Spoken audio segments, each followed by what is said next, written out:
Dimanche dernier, nous avons parlé, la première partie, de l'amitié divine.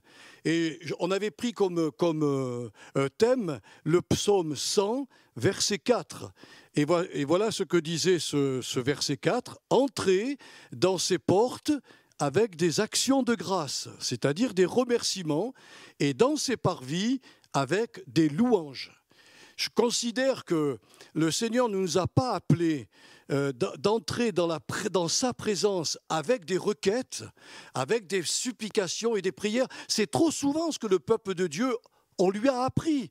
On lui a appris qu'il pouvait, même dans le culte, faire des prières, de pleurer devant le Seigneur, de crier à lui. Mais ce n'est pas l'ordre, ce n'est pas le protocole que le Saint-Esprit a établi depuis toujours. On doit rentrer dans la présence du Seigneur, premièrement, je vous l'ai expliqué dimanche dernier, avec des remerciements.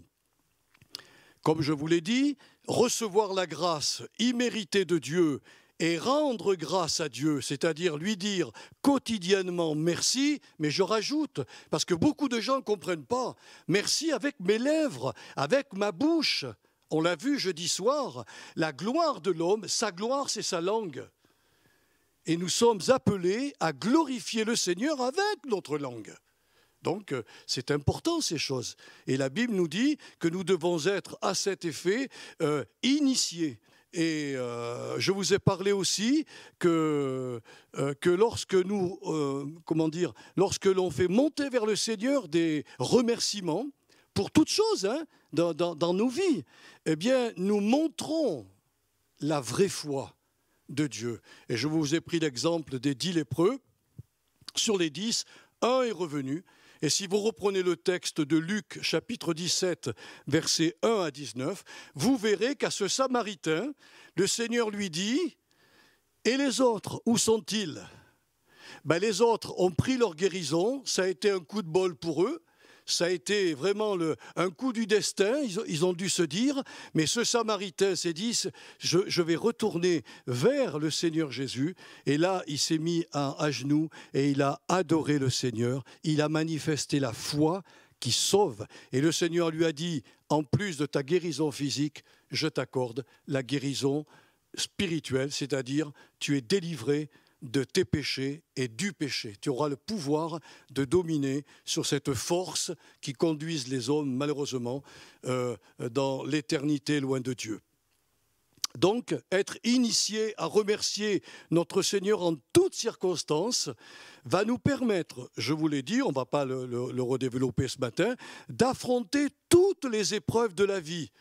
Et là, nous avons ce verset qui se trouve dans 1 Thessaloniciens 5, 18, remercier Dieu en toutes circonstances. Et les gens n'ont pas compris. J'ai beaucoup d'enfants de Dieu qui sont venus me dire « Mais vous voulez dire qu'on va dire merci à Dieu parce que j'ai enterré mon enfant, parce que j'ai enterré mon mari, j'ai enterré mes bien-aimés ?» Mais ce n'est pas ce que dit la Bible. Elle dit que dans cette circonstance, aussi douloureuse soit-elle, remercie Dieu parce qu'il sait, il ne s'est pas trompé. Et le Seigneur, même si c'est des choses qui nous paraissent tellement énormes, et des douleurs tellement insupportables que le chrétien qui a vraiment la foi de Dieu est capable de lui dire « Seigneur, je ne comprends rien, c'est une douleur qui déchire mon être, mais dans cette circonstance, je veux aussi te rendre grâce et te remercier. » Et ensuite, on a vu que les remerciements mettent une limite à notre propre liberté. C'est écrit dans Colossiens chapitre 3, verset 17. Et là, je vous ai montré que si vous vous apprêtez à parler, si vous vous apprêtez à agir en quoi que ce soit, si vous pouvez dire merci Seigneur pour la chose que je vais dire ou pour la chose que je vais faire, si vous pouvez le dire, merci à Jésus, c'est que cette chose est bonne. Mais si votre conscience vous dit non, vous ne pouvez pas, tu ne peux pas faire ça, parce que c'est contraire à la volonté de Dieu, alors je vous conseille de ne pas le faire.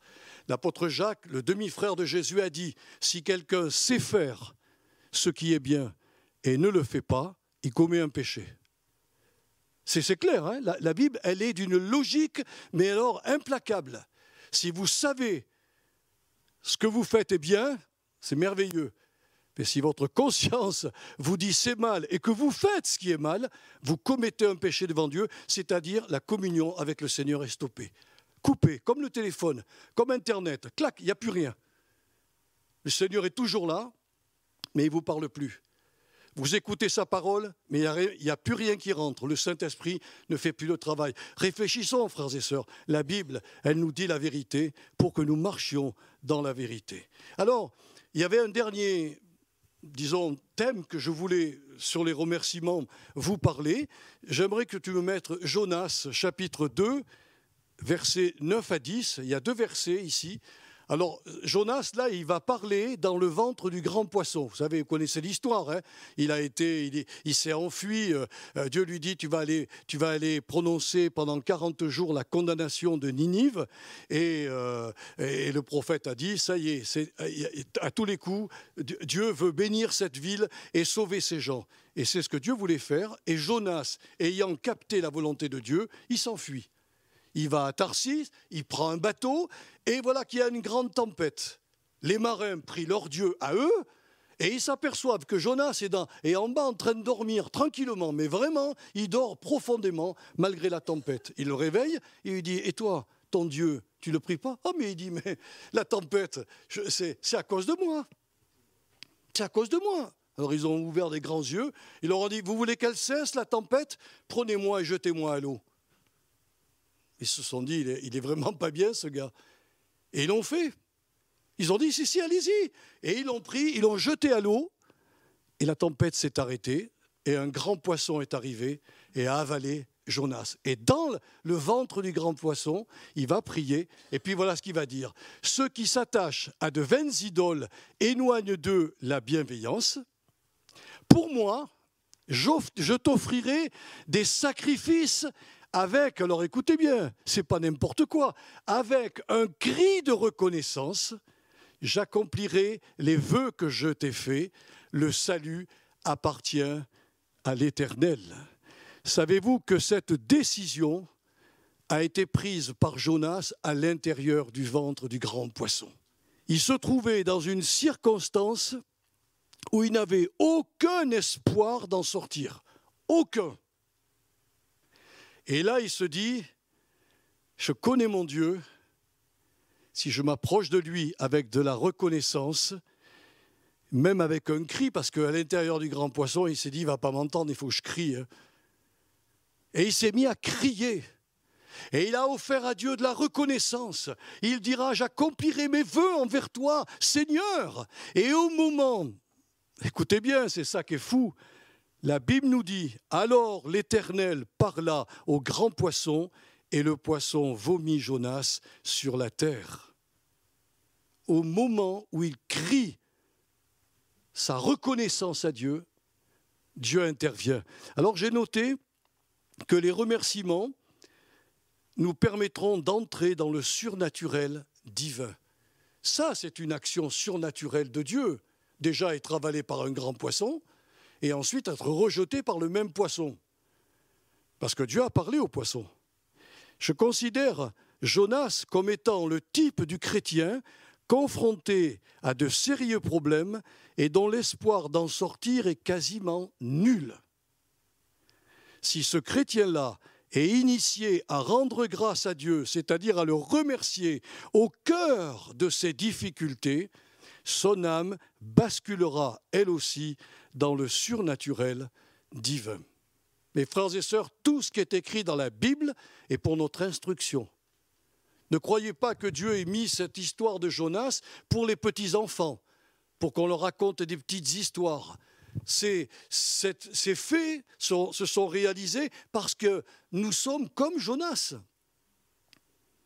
Dieu nous parle, Dieu nous dit ce qu'il faut faire et on s'en va. On fuit, on quitte le Seigneur, on fait notre volonté, on a le droit, hein, on est des êtres libres. Mais le Seigneur nous rattrape toujours, il nous rattrapera toujours. Donc c'est important. Voilà, j'en ai fini pour les remerciements. Nous allons parler maintenant des bienfaits produits par nos louanges. Les psaumes sont en grande partie des louanges d'amour adressées à notre Dieu. Et les auteurs qui ont écrit ces psaumes on cherchait à démontrer que lorsqu'un cœur humain trouve son plaisir dans le Seigneur, que ce cœur est émerveillé par sa glorieuse personnalité et que son âme bouillonne à l'intérieur d'une intense joie, celle-ci cherchera à l'exprimer avec un langage approprié, comme le fit, je ne sais pas si vous avez lu ce livre dans la Bible, du Cantique des Cantiques. Le Cantique des Cantiques, c'est le plus beau poème d'amour dans la Bible. Alors les gens se sont demandé, mais qu'est-ce qu'il fait là, ce livre? Parce que si vous le prenez avec des yeux charnels, il est un livre érotique. Mais ce n'est pas du tout dans cette pensée-là. Il y a 3 personnages dans ce Cantique des Cantiques.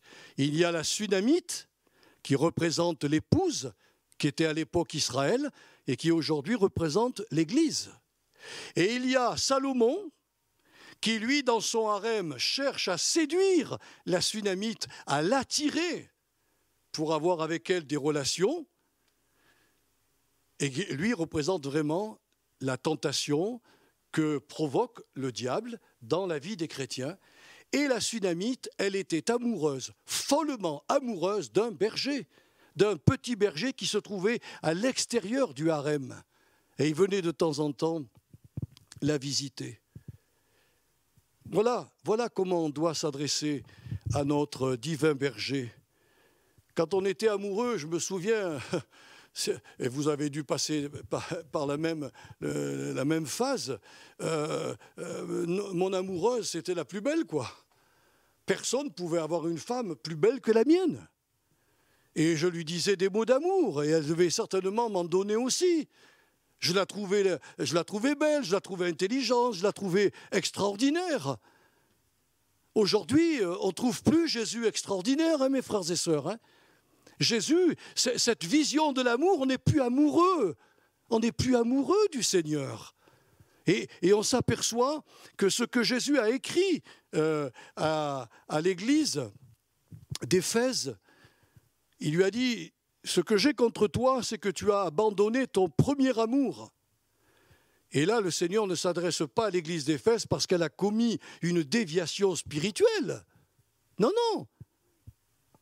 Elle avait plutôt abandonné son plaisir amoureux, sa joie, ce feu qui bouillonnait en elle dans les jours de sa conversion, les premiers jours de sa conversion.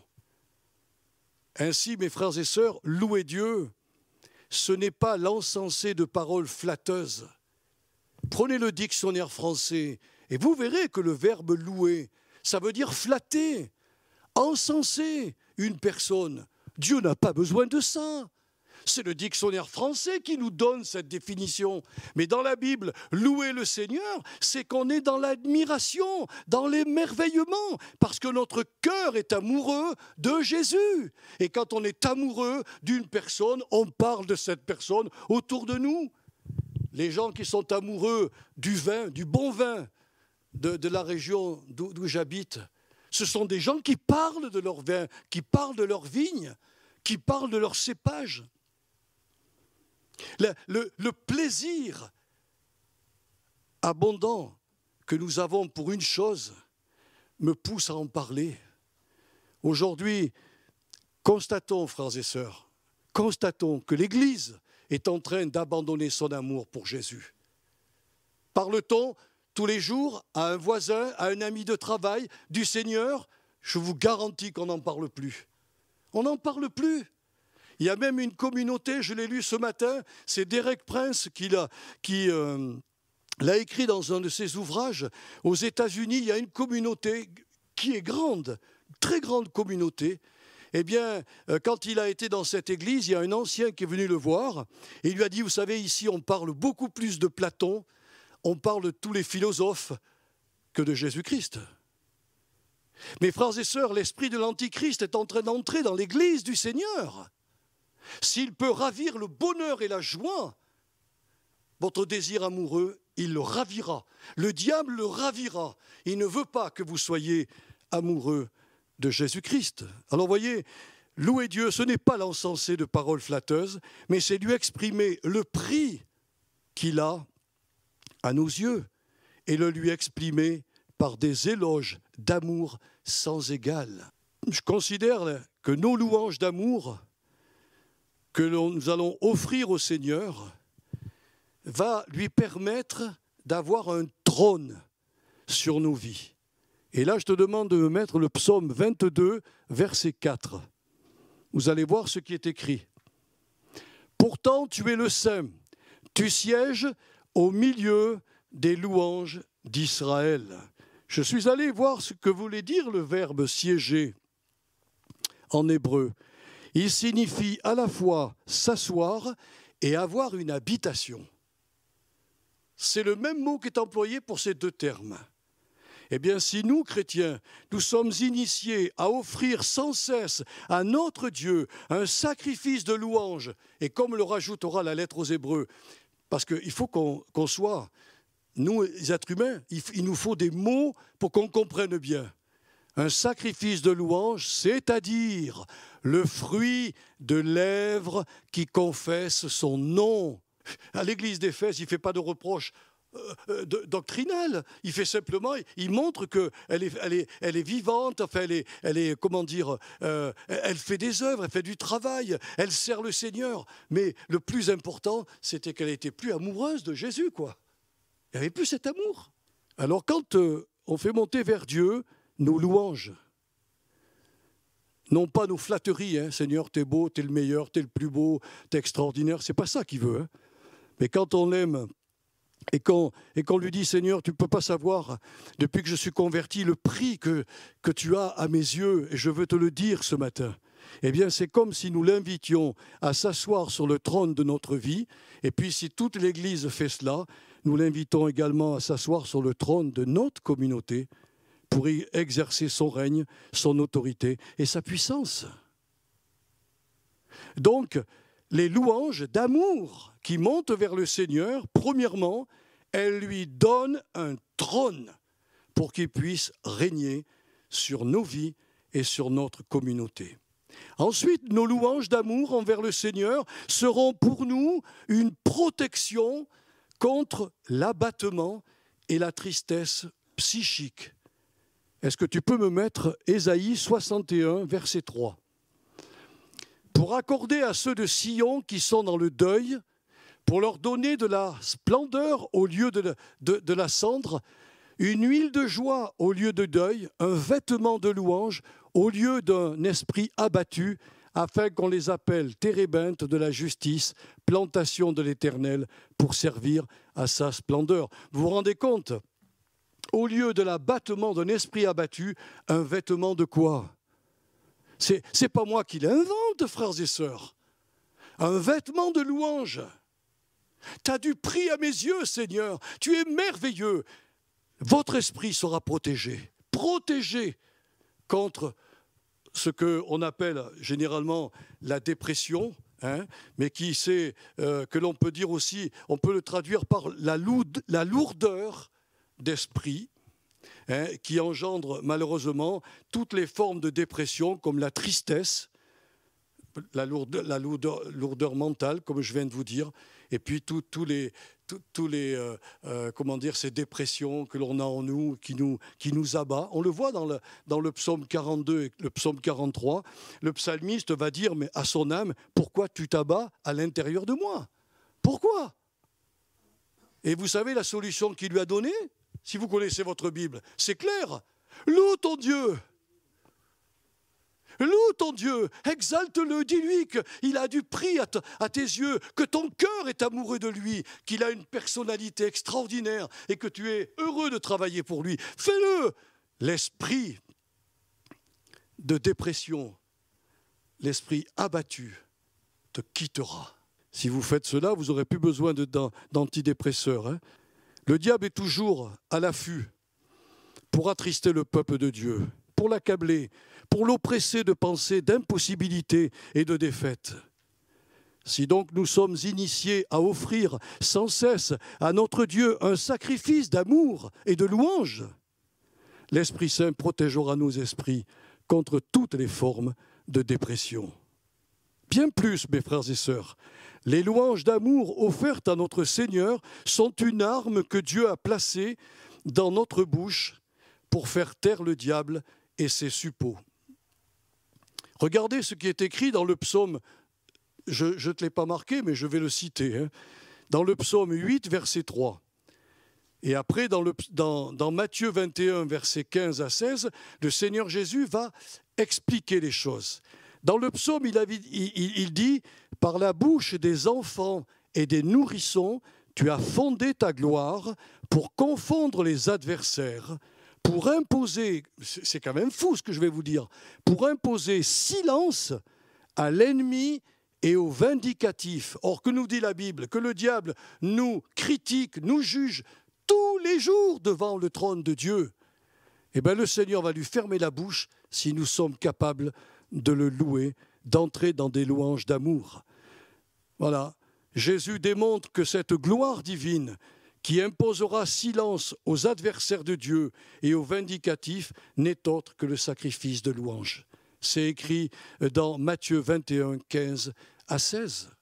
Je voudrais aussi ajouter que nos louanges disposeront notre Seigneur à intervenir dans chacune de nos situations inconfortables. Et là, je te demande de me mettre le psaume 50, verset 23. Celui qui, en sacrifice, offre la reconnaissance, me glorifie. Et à celui qui veille sur sa voie, je ferai contempler le salut de Dieu. Ici, il ne parle pas du salut éternel, hein. Il parle de la délivrance des problèmes dans lesquels nous nous trouvons. Et nous avons l'exemple dans la Bible d'un roi qui a typiquement vécu cela. Ce roi, il s'appelait Josaphat. Et Josaphat s'est trouvé dans une situation particulièrement désespérante.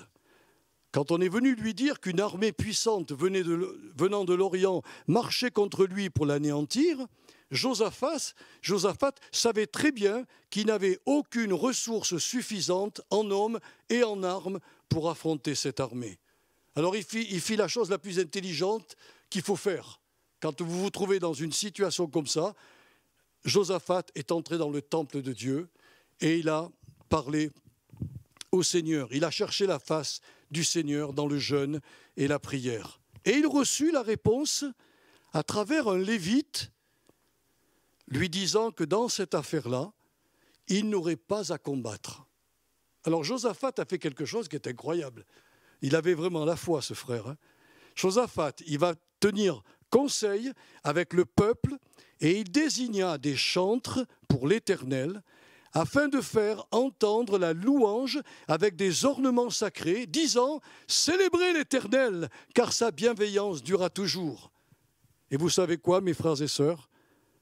Le texte nous dit qu'au moment où ils commencèrent les acclamations et les louanges, l'Éternel plaça des embuscades contre les Ammonites et les Moabites et ceux des monts de Séhir qui étaient venus contre Juda, et ils furent tous anéantis. Alors dites-moi, c'est Dieu qui a anéanti, c'est sûr, mais il a anéanti sur quelle base? Sur la louange. À partir du moment où Josaphat reçoit la parole de Dieu au travers de ce lévite, lui dire dans cette affaire, tu ne combattras pas, c'est moi qui combattrai pour vous. Josaphat a dit, pourquoi mettre l'armée devant? On va mettre les chantres. Et on va faire monter vers le Seigneur des louanges, des célébrations de louanges. Que s'est-il passé? On l'a lu. Dieu est intervenu, on ne sait pas exactement ce qui s'est passé. Mais en tout cas, ils sont tous morts. Hein. Et c'était 3 peuples qui venaient contre Israël. Ils étaient des milliers et des milliers. Est-ce qu'il y a eu une frayeur et qu'ils se sont tous entretués? En tout cas, quand ils sont arrivés au-dessus du mont et qu'ils ont vu la plaine et que tout le monde était par terre, ils se sont dit, mais qu'est-ce qui s'est passé? Mais la Bible nous révèle, le Saint-Esprit nous révèle le pourquoi du comment.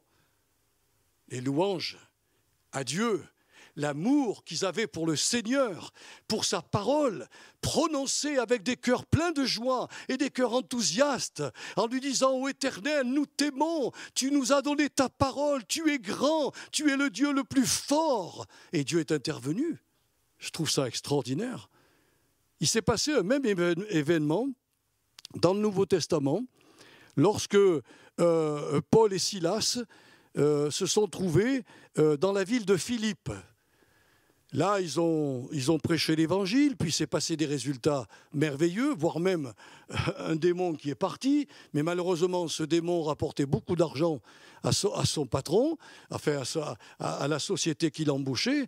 Ils sont tombés sur Paul et Silas, et puis ils les ont martyrisés, ils les ont battus. Et puis, non content de cela, ils les ont jetés en prison, en disant au geôlier, tu les attaches comme il faut, parce que ces gens-là sont dangereux.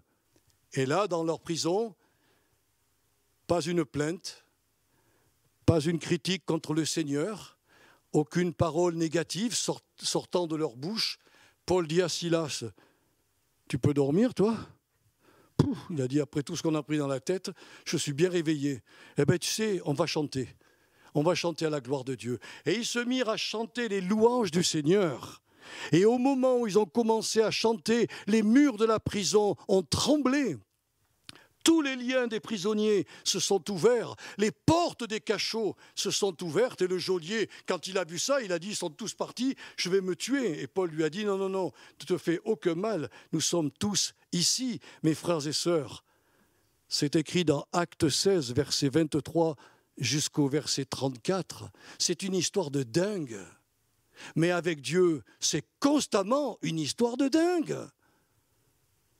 La foi bouleverse des montagnes, remue des montagnes, ferme la gueule des lions. La foi, elle dit au diable, tais-toi, mon sauveur est avec moi. Oui, mais c'est la louange, mes frères et sœurs, qui a déclenché tout cela. Alors si nous sommes initiés, mes frères et mes sœurs, à louer notre Dieu au sein de nos situations les plus pénibles, nous constaterons que cette arme de la louange sera en mesure de dénouer nos situations inconfortables. Quelles que soient les situations, le Seigneur apportera sa solution. Mais voyez, il faut rentrer par ces portes avec des remerciements, dans ces parvis avec des actions de grâce. Il ne faut pas inverser les choses. Remerciements, actions de grâce, ça peut paraître la même chose, mais ce n'est pas pareil. Les remerciements, c'est un cœur plein de gratitude. La louange, c'est un cœur plein d'amour. C'est totalement différent, mes bien-aimés. Ma femme me fait des plats extraordinaires. Et croyez-moi, je la remercie, je suis plein de reconnaissance. Mais quand je lui dis, chérie, je t'aime et tu es formidable, c'est différent. Voyez, elle apprécie énormément parce qu'elle a besoin de cela dans sa personnalité. Comme moi d'ailleurs, j'en ai besoin.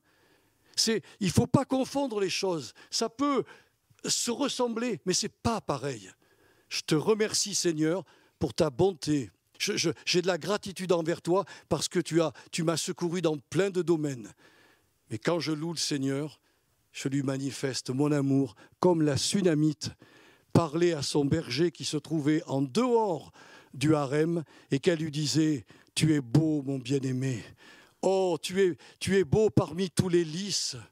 Tu es à moi et je suis à toi. » Elle rêvait de lui, comme nous rêvons de Jésus. Et quand on montera au ciel, soit par la mort, soit par l'enlèvement, il viendra nous voir, il nous prendra dans ses bras. Et mes frères et sœurs, on lui dira, mais enfin Seigneur, toi que nous avons aimé ici-bas sans te voir, maintenant nous pouvons t'aimer en te voyant. Et alors ça sera totalement différent, parce que comme on sera transformé à son contact, on pourra le louer vraiment dans la pleine dimension spirituelle, alors qu'aujourd'hui, il faut reconnaître nos louanges, nos adorations, nos remerciements, c'est bien imparfait quand même, hein. On peut essayer de trouver tout ce qu'on veut, c'est bien imparfait. Alors voilà ce que je voulais vous dire, mes frères et sœurs. Reprenez ces deux messages, réécoutez-les et vous verrez, mettez-les en pratique et vous verrez combien le Seigneur sera bon envers vous. Père Saint, ce matin, on a vu ensemble cette deuxième partie, les sacrifices de louange. Oh, dans toute la Bible, on peut en trouver d'autres exemples. J'ai pris les plus frappants ce matin pour montrer à mes sœurs et à mes frères combien les remerciements et le sacrifice de louange, c'est-à-dire ce sacrifice d'amour pour toi, sont vraiment deux armes puissantes contre la dépression, contre le diable, contre tout ce que nous pouvons vivre sur cette planète. Oui, Seigneur, quand nous entrons en communication avec toi par les remerciements et la louange, alors le ciel s'ouvre, nous entrons dans le surnaturel divin et des choses surprenantes arrivent dans nos vies. Alors bénis mes sœurs, bénis mes frères ce matin, bénis ceux qui vont écouter ce message et que ton esprit vienne les convaincre que ce qui a été annoncé, ils peuvent le contrôler par la Bible, mais c'est la vérité. Et je demande à ton esprit de faire que ce qui est dit là devienne dans chaque cœur ta vérité, pas la mienne, ta vérité. Et Seigneur, je te remercie ce matin. Ah, que tu sois exalté, toi notre divin époux. Oui, comme la Sunamite, il y a un feu qui brûle en nous. Il y a un feu d'amour pour toi, Seigneur. Pour ma part, je suis émerveillé de ta personne. Aide-nous à rallumer ce feu que nous avions au tout début où nous nous sommes convertis. Aide-nous, Seigneur, afin que les choses bougent dans nos vies et dans nos églises. C'est ce que je te demande, notre Père, dans le nom de Jésus. Merci, Seigneur. Amen.